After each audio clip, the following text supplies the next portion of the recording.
Hello, today I'd like to talk about Outlast Whistleblower DLC.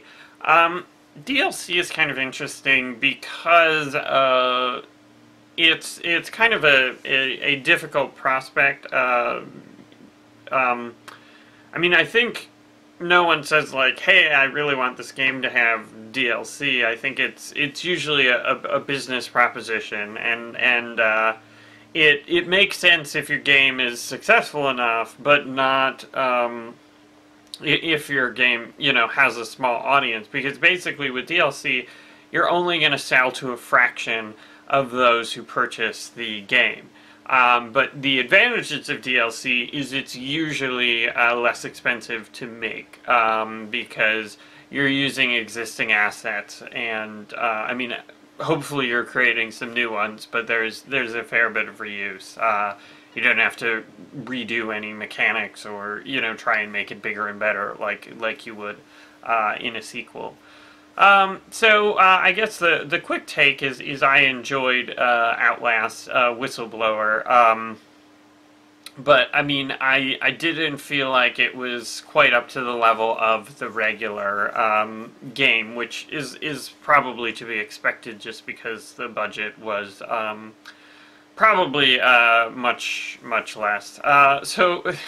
The first thing, and this contains mild spoilers for the beginning of the game, but is the first thing I noticed when playing it is they say your character's name Wayland Park like 100 times in the first minute. It's like, "Hey, Wayland Park, how are you doing, Wayland Park? Let's go over there, Wayland Park." It's a little odd. I mean, the writing overall, seemed pretty decent, but like, I don't know, it just seemed a little odd, like off to a strange start with, saying Wayland Park all the time. Then there was a scene where you're like at a computer and you're supposed to debug this code, and like, maybe it's just me because I debug code all the time, but like I want to actually debug that code. I don't know what game is finally gonna let me debug that code. Maybe like Quadrilateral Cowboy or something. But like, I just it's like, oh man, I want to debug that code. It's just like in Half-Life 2, everyone's like, "Oh, Gordon Freeman, you're the world's greatest scientist. Why don't you help us with science?" And I'm like, "Yeah, science." And then it's like, "Hey, we need you to go into this dangerous territory and fetch a MacGuffin for us. Will you mind?" And then, of course, he can't say anything, so he's forced to do something, kill aliens instead of science, which is unfortunate. But then basically the game proceeds in a very similar manner to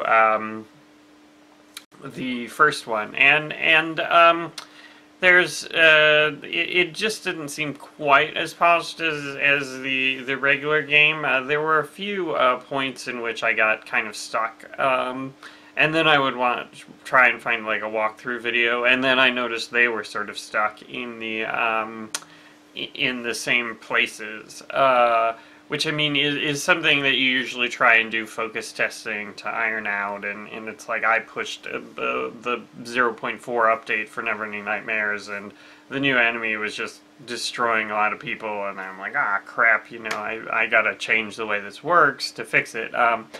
And so, I mean, at least with Neverending Nightmares, my goal is that we'll have enough of these cycles so I can iron out all the rough patches, but it doesn't seem like they were quite able to, and I mean, there were a few times I got stuck in the first Outlast, especially like the outdoor portions were really confusing, but I mean, overall I felt like the experience was just a little smoother.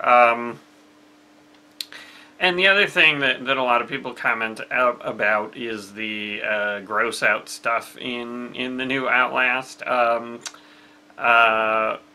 DLC, and I don't know how I really feel about that, and there was a quote, I was going to remember this, but it's from Stephen King's very excellent sort of retrospective on horror, Danse Macabre, and or macabre. I always mess that up. Anyway, but it's something like I go for terror, or and if I can't get terror, then I go for.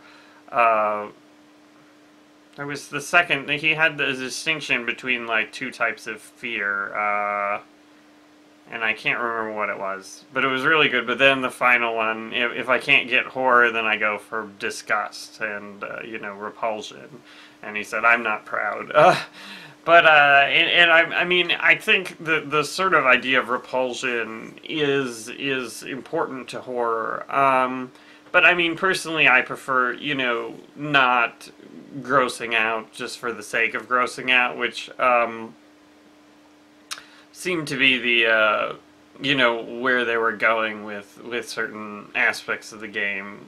I won't mention them, but you can, read and look up what they are. But I mean, it's kind of interesting that they're sort of pushing boundaries as far as what is permissible in games. Certainly, I don't think I've seen a lot of the things in Outlast in many games before, particularly games rated by the ESRB. So, I mean, I guess maybe it's good they're pushing boundaries and allowing a wider range of self-expression in games, maybe. I don't know. But, I mean, I don't, at least for me, I mean, maybe I'm just desensitized, but it didn't really take away from anything. I wasn't like, oh, gross, this game is ruined. I was just like, whatever. Which, I guess, probably isn't the reaction you want, like, whatever, from your big gross-out moments, but I don't know. I think maybe part of the problem, I think, with the game was there was a little bit of a loss of tension, because basically I assumed Wayland Park, the main character, was going to die. I'm not going to tell you if that was a false assumption or not, but for whatever reason I'm just like, oh, he's not going to get out. They're going to do something at the end and he's going to be screwed. Which I think, if you're going to lose, then it takes some tension out of it, I don't know, like, Halo Reach tried that.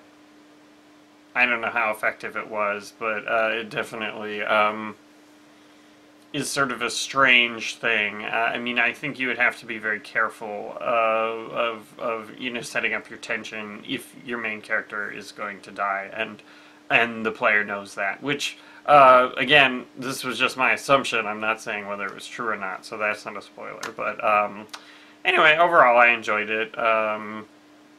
So, I don't know, check it out if you have the original Outlast. So, thanks for watching.